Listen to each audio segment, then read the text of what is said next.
domingo para mim é um dia especial. Pego logo minha Bíblia, muito quero aprender.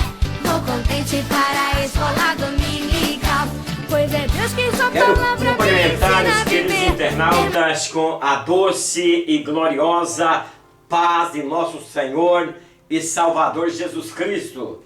Estamos felizes, meus queridos, porque terminamos uma etapa, o seminário do segundo trimestre da lição desse ano de 2019.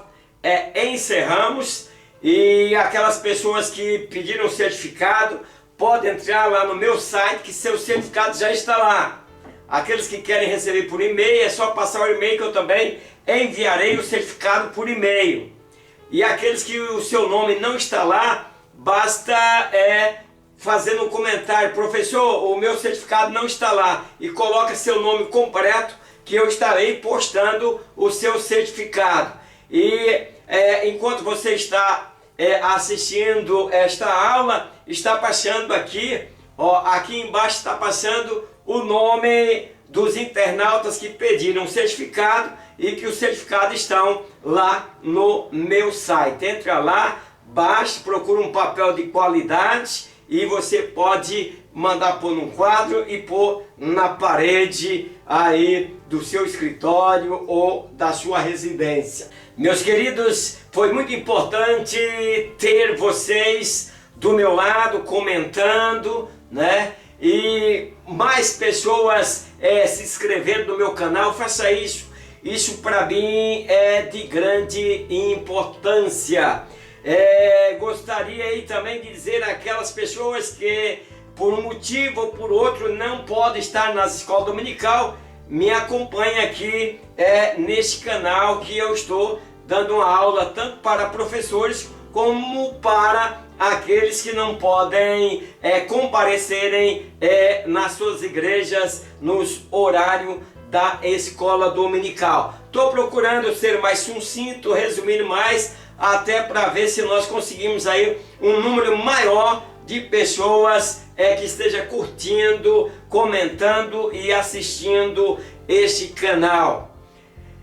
A lição de hoje é a lição de número 1, iniciando o trimestre, o terceiro trimestre de 2019, Lucas e seu Evangelho.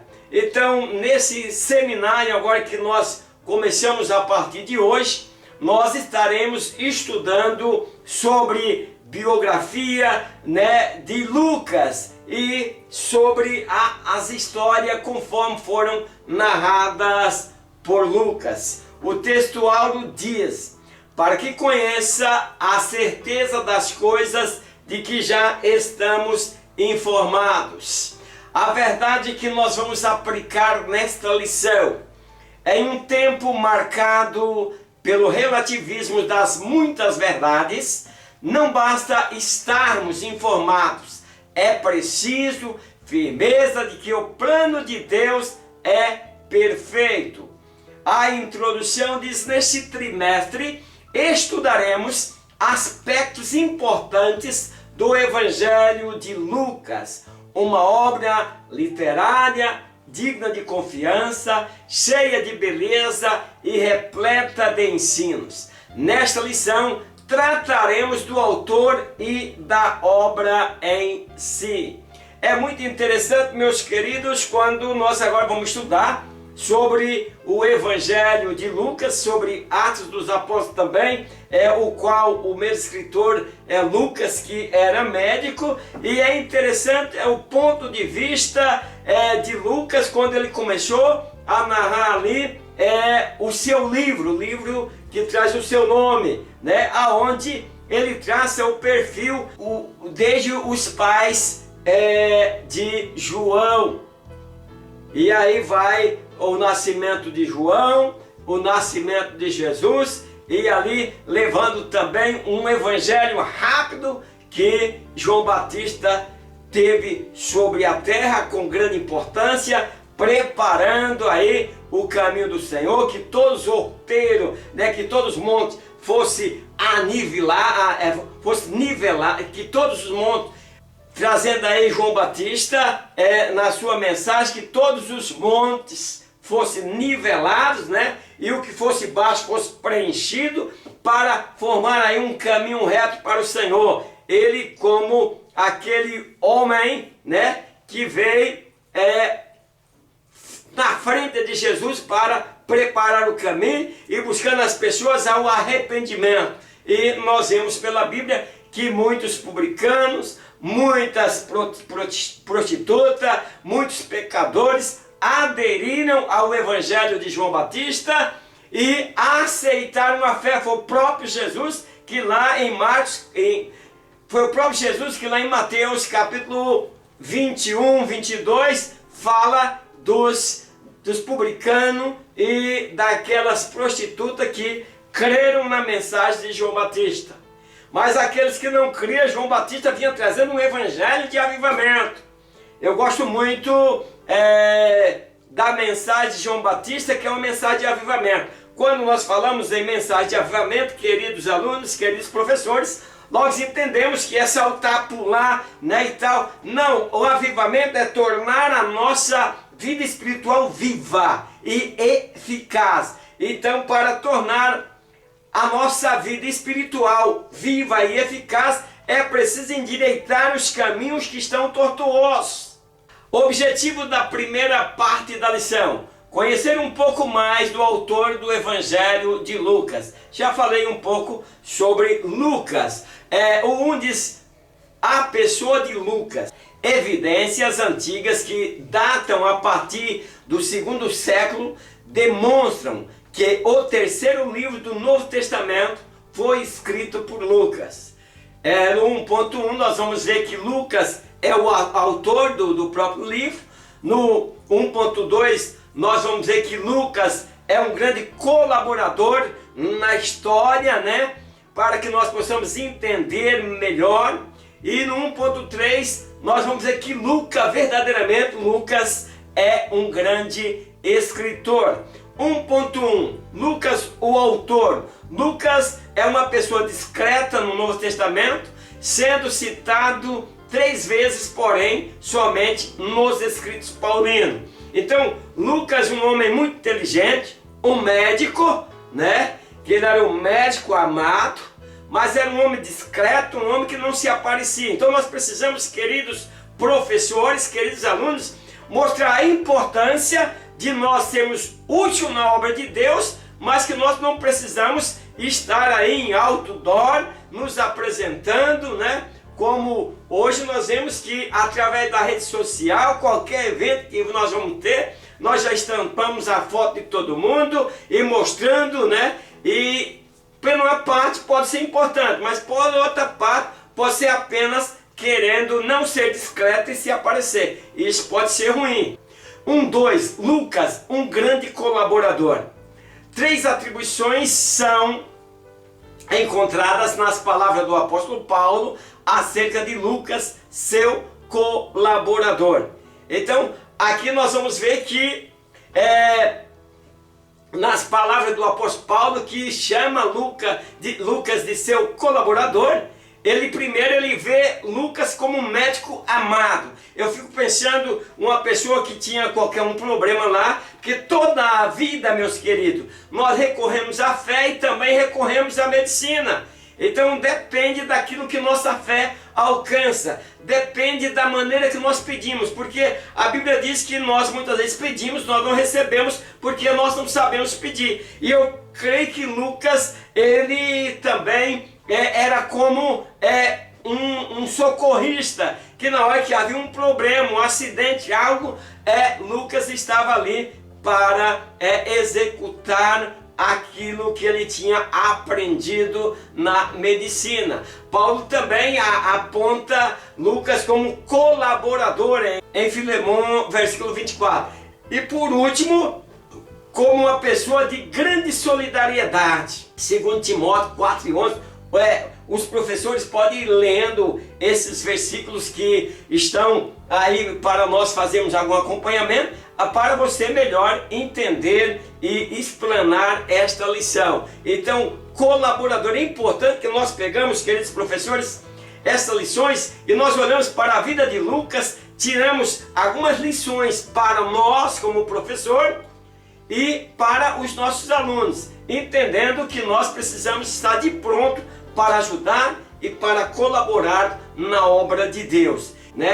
Numa ocasião de densas nuvens que Paulo passava por grande perseguição, aí Paulo lembra aí de Lucas, pois Paulo, o apóstolo dos gentios em Cristo, estava ali preso, aguardando a sua execução. Então, meus queridos, nós precisamos nos cuidar para que na hora em que nossos irmãos precisam de nós, nós estejamos prontos a ajudar, simbolizando e na prática o amor verdadeiro ao próximo, que na Bíblia nós encontramos que os judeus interpretam o amor ao próximo como atitude, ação. Veja quando Jesus contou a parábola do bom samaritano. O bom samaritano, o que realmente reconheceu o seu próximo foi aquele que agiu, que fez ali os primeiros socorros, e sem interesse algum levou para a estalagem, levou para um lugar apropriado e mandou que tratasse dele e ainda tirou o dinheiro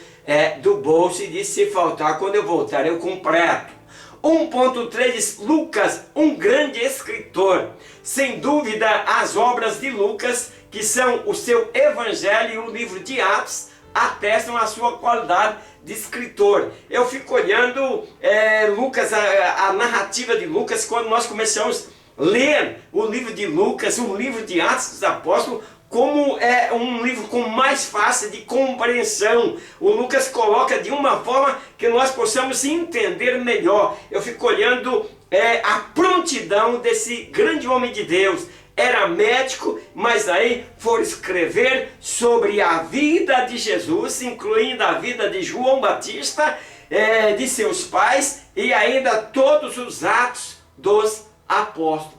Então não é à toa, meus queridos, que o evangelho de Lucas se tornou aceito e popularizado em toda a igreja primitiva. O autor, o Lucas, como nós estamos falando dele, ele não era judeu e não pertenceu ao grupo dos 12 apóstolos. Nós sabemos disso, que Lucas não pertenceu ao grupo dos 12 apóstolos. Ele era um homem culto, de origem pagã, não era de origem dos judeus, e muito provavelmente ele era de Antioquia da Síria. Mas vamos para o segundo objetivo desta lição: revelar acerca das origens e propósitos do Evangelho de Lucas. Agora nós vamos estar revelando, queridos professores, aos nossos alunos o propósito do Evangelho de Lucas, Nós vamos estar mostrando qual que é o propósito, qual que é a finalidade. O 2 diz origens e propósito do Evangelho. As questões que se seguem são apresentadas no tocante ao Evangelho de Lucas. Elas trarão mais luz aos estudiosos das Escrituras Sagradas, possibilitando uma visão geral dessa obra. Eu vejo Lucas abre e descortina muitas coisas que estão escuras para nós, que nós talvez até não conseguimos entender. Nós buscamos nos evangelhos sinóticos, mas aí quando nós não entendemos bem Marcos ou Mateus, e esta mesma passagem está escrita por Lucas, quando você entra lá, há mais uma facilidade de ser entendida. No 2.1 nós vamos ver sobre data e local. No 2.2 destinatário. E no 2.3 propósito. 2.1 data e local. O Evangelho de Lucas foi escrito depois do de Marcos e de Mateus. Não há consenso entre os comentaristas quanto à data, havendo diversas opiniões. Mesmo dizendo que o Evangelho de Lucas ele foi escrito após o livro de Marcos e Mateus, que aí dá uma sequência lógica, mas nem todos os livros do Novo Testamento eles obedecem a uma sequência. Se fôssemos ver, muitos livros que estão lá na frente foram escritos até mesmo antes dos evangelhos, Então, meus queridos, não há consenso entre os comentarista quanto à data, havendo diversas opiniões. Então nós não temos que ficar discutindo, queridos professores, sobre a data que foi escrito, se foi em 62, 64 depois de Cristo. Não adianta nós ficarmos discutindo isso, porque isso não vai nos levar a lugar nenhum, e muitos escritores acabam se divergindo dessas datas. Então nós vamos considerar aqui que Atos termina com o apóstolo Paulo ainda vivo. Mas quanto ao local onde Lucas escreveu a sua obra, há 3 possíveis lugares. Pode ter sido na Antioquia da Síria, Roma ou Acaia. Porém, não há nada que prove acerca de quando e onde o Evangelho de Lucas foi escrito. Porém, não há nada que prove acerca de quando e onde o Evangelho de Lucas foi escrito. Então, nós não vamos, queridos professores, nos parar, né, e atentarmos para uma discussão sobre onde e quando esse Evangelho foi escrito, uma vez que mesmo os grandes estudiosos, eles acabam se divergindo e se discordando entre si. 2.2 Destinatário. Tanto o Evangelho de Lucas quanto o livro do Atos dos Apóstolos se destina ao excelentíssimo Teófilo.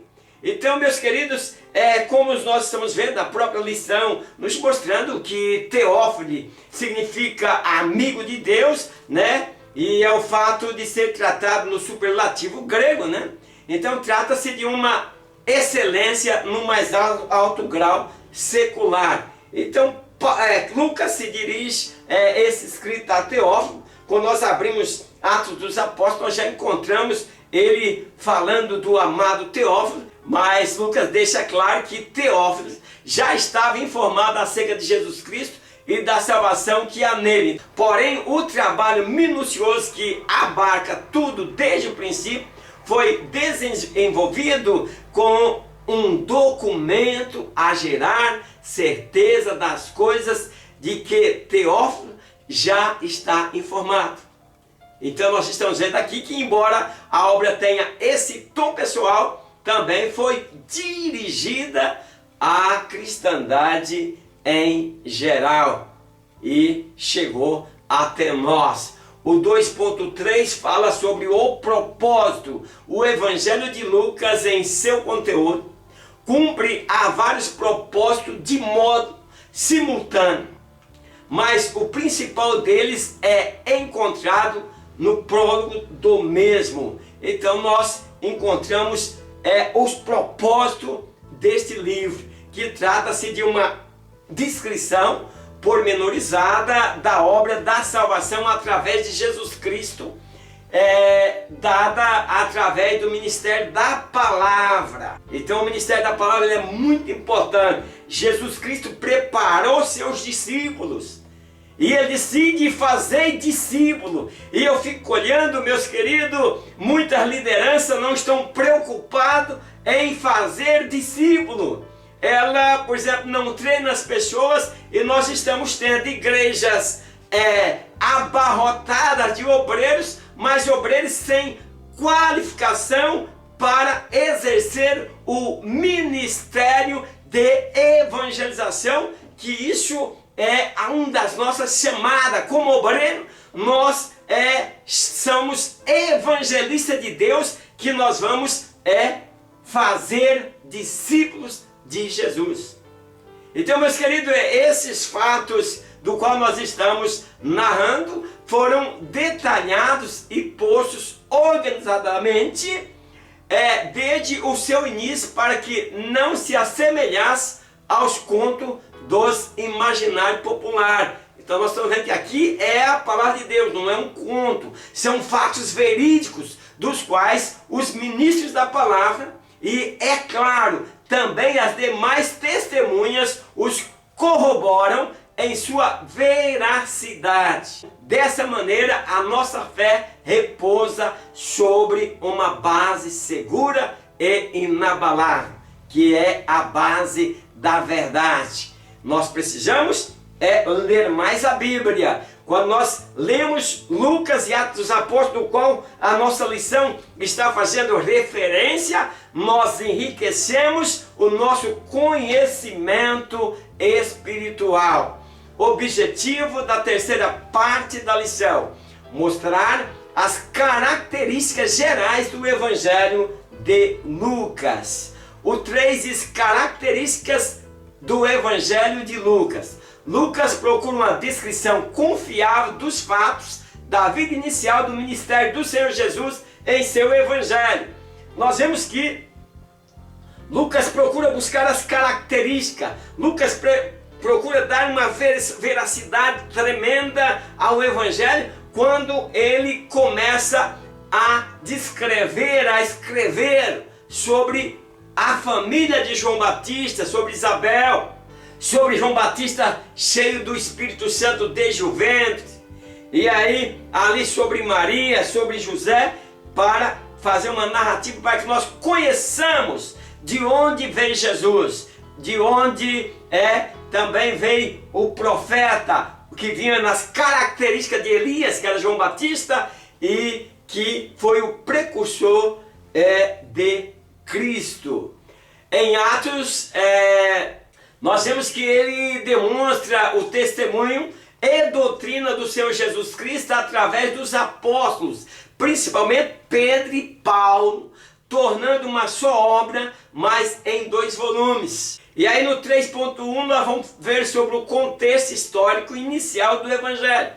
No 3.2, como Lucas apresenta Jesus. No 3.3, características especiais inicial do Evangelho. O contexto histórico apresentado pelo autor inicia-se no tempo de Herodes o Grande, e os fatos começam com a história de Zacarias, sacerdote do Senhor. Então, o contexto histórico inicial, quando essas coisas começam a acontecer em Jerusalém, ali na terra dos judeus, é na época em que Herodes o Grande é o governador, é o rei, né, ali daquela província. E aí quando falamos em Herodes, eu quero que vocês entendam que nós temos vários Herodes. Nós temos o Herodiano, os Herodianos, que era a classe política. Aí nós temos Herodes, que aí morre um Herodes, se levanta outro Herodes, quase como igual lá no templo do Egito, nos faraó. Morreu um faraó, levantava-se outro faraó. 3.1 que nós estamos estudando, no contexto histórico inicial do Evangelho, começa ali por Zacarias. Quer dizer, Lucas vai buscar lá o contexto para nós entender o que estava acontecendo. Então, é numa época em que Deus tinha se calado por 400 anos, período do silêncio. Deus deixou o povo sem profecia, sem comunicação com o povo, não sei como eles viviam naquela época. E aí Lucas vai buscar ali, restaurando, Deus vindo de encontro com o povo para cumprir a profecia de que o Messias nasceria entre os israelitas. E aí ele começa um contexto histórico pela vida de Zacarias, que Zacarias recebe uma mensagem de um anjo dizendo que Isabel teria um filho. E quem era Isabel? A esposa de Zacarias. E que aí o anjo traz essa notícia aí que ela, mesmo em idade avançada, seria mãe de um menino. Não seria o menino Jesus, mas João Batista. E daí ele traz dentro desse contexto histórico para que nós possamos entender. Aí ele traz também a história de Maria, uma jovem que estava compromissada, que estava pronta para casar com José. Estava desposada, porque aqui na lição não dá tempo eu explicar o que é desposada. Naquela época, meus queridos, era assim, um noivado, ele correspondia a um casamento. Se a moça ficasse noiva com o rapaz ficava noivo e depois ele ia sair para fazer os preparativos. E naquela época, se aquela noiva o traísse, ela seria morta. se ela fosse violentada, ela tinha que sair gritando, para que as pessoas vissem e acudissem. Se ela fosse violentada e ela não desse um sinal que estava sendo violentada, ela também seria morta. Então Maria, nesse contexto aqui histórico que Lucas vem trazendo para nós entender qual que era a situação da mãe de Jesus. E Lucas narra direitinho que ela estava compromissada com José. Ela estava aliançada com José. Eu não sei como José era pobre, eu não sei se José pagou dote, que naquela época se pagava, a moça era comprada de seus pais. Então a Bíblia, o próprio Lucas não nos relata como foi os acontecimentos ali. E aí vem o anjo e fala com essa Maria, que era uma moça noiva, que já estava compromissada, não podia fugir dos seus compromissos, que ela seria mãe do Salvador, e ela aceitou. E aí, para você conhecer melhor essa história, você lê lá como foi o comportamento de José quando encontrou assim com a sua noiva, com a sua prometida grávida. Então ambos os bebês, tanto Jesus como João Batista, nascem e são motivo de grande alegria e esperança para o mundo, um mundo que estava vivendo um caos. É o contexto histórico que Lucas está nos trazendo. Queridos professores, se vocês quiserem buscar um pouco de história, né? Não de fábulas, mas de história, para poder estar mostrando aos seus alunos, seria de grande importância. O 3.2, como Lucas apresenta Jesus. Eu já dei uma pincelada aí no casamento de Maria com José, naquela moça compromissada. Então logo de início, a pessoa central do Evangelho é apresentada. Seu nome é Jesus, mas também será chamado de Filho do Altíssimo e reinará eternamente na casa de Jacó, e o seu reino não tem fim. Aí Lucas agora vem apresentando o personagem principal da história, e qual ele está escrevendo, que é Jesus, que é Filho do Altíssimo e que reinará eternamente na casa de Jacó. Quando fala de casa de Jacó, está falando que ele reinará eternamente para Israel, porque Israel nasceu-se das 12 tribos, que era dos filhos e da descendência de Jacó. Então aqui traz que ele é o Salvador, Cristo Senhor Jesus, né? Ou seja, né? Porque o Filho do Homem veio buscar e salvar o que se havia perdido. Então por isso que ele vem como Salvador. Então, pela quantidade de narrativas e parábolas encontradas no livro do Senhor, Jesus é identificado como o homem perfeito, o que tem a ver com o ideal grego, alvo de Lucas. Lucas escreveu esses dois livros que chegou até nós, e mais uma linguagem fácil para o povo grego da época. O 3.3, características especiais. Através da ótica de Lucas, somos capazes de ver Jesus, o Filho do Homem, interessado no indivíduo. Então Jesus, ele ama e veio salvar a todos, porém dá uma atenção distinta às crianças, às mulheres e aos necessitados. Veja, meus queridos, que Jesus, muitos de nós olhamos só para a rejeição de Jesus, mas quem rejeitou Jesus foi os poderosos da época. Multidões acompanhavam Jesus. Jesus dava atenção para o indivíduo, quer dizer, para uma pessoa só, como no caso da samaritana, no caso daquela mulher do fluxo de sangue que tocou em suas vestes, e muitas outras coisas. Jesus dava atenção para mulheres, que mulheres, elas eram discriminadas da sociedade. Jesus dava atenção para as crianças. Então Jesus Cristo trazia um reino de amor, um reino que unificava o povo em uma só fé. E aí muitos acabavam aceitando e acompanhando a Jesus. Então, por último, identificamos um tom de júbilo, ou seja, encontramos ao longo de suas linhas alegria, louvor e felicidade, desde o começo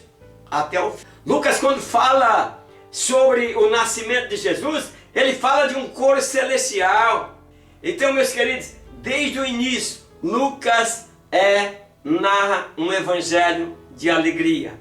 Conclusão: a obra de Lucas está entre os mais importantes escritos do mundo. É leitura obrigatória, não só para os cristãos em geral, mas também para eruditos, né? Estou falando assim de culturas vastas sobre um determinado assunto, quando nós falamos em erudito. Vemos que Lucas traz um evangelho de fácil interpretação para os simples e também para aqueles de vastas culturas. Eu quero agradecer a todos vocês, convidar vocês para a próxima lição desse novo trimestre, que é o terceiro trimestre que nós estamos estudando.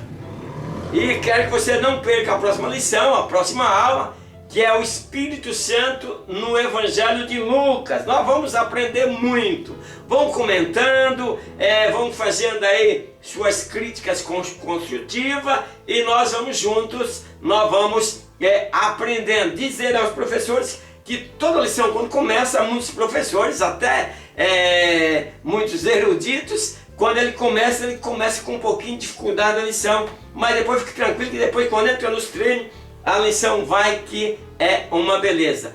Deus abençoe a todos vocês e até a próxima aula na paz do Senhor. Amém.